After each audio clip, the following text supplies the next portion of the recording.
situation remains to be very tensed in Manipur.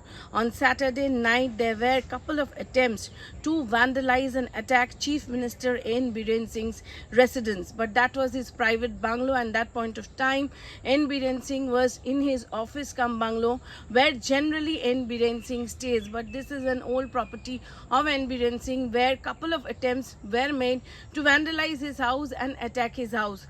Not only that, 6 to 7 MLAs, including ministers, their houses were vandalized, which also includes the residence of R.K. Imo Singh, who is the son-in-law of N. Biren Singh. Now on Sunday, there is a chance that 17 to 19 Meitei MLAs might resign. That is what is doing the round, but there has been no official confirmation. On the top of that, on Saturday, the Manipur government has written to the centre to reconsider the reimposition of AFSPA in various thanas that were reimposed last week.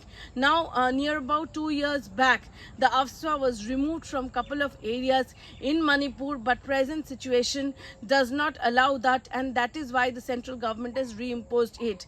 But in Manipur, everything is divided between the two communities, Meiteis and the Kukis. It all again started when there was an attack in Jiribam, and after that, on 11th of November, when according to administration, some militants, they attacked the CRPF camp. There they were gunned down. 10 to 11 people were gunned down there. According to the administration, huge arms and ammunitions were with them. After that, from that point of time, this was from the Kuki side. The Kukis are saying that they were the village volunteers, but the administration, CRPF sources are saying, and they have given a statement, that they were the militants. They had a motive to cross the CRPF camp and go and attack the Meiteis. That's the version of the administration. The internally displaced people were there in the Thana. And that from that point of time, 6 Meiteis, which includes 3 women and 3 children, they were missing. 3 of their dead bodies got recovered yesterday on Saturday morning from Jiri River. From there, the Meiteis also have become, they are very angry. They are protesting. Now, entire valley they are protesting. Internet has been suspended in various districts, near about 6 districts, which include Imphal East, Imphal West, Kakching, Kangpokri, Churachandpur, Bishnupur.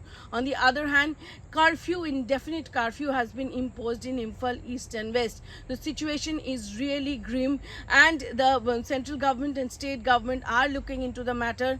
But the question is, 20 companies of additional forces are there, but in spite of everything, the Meitei MLAs and ministers' houses are attacked, and the people in valley, they are angry. The people in the hills, they too are also angry.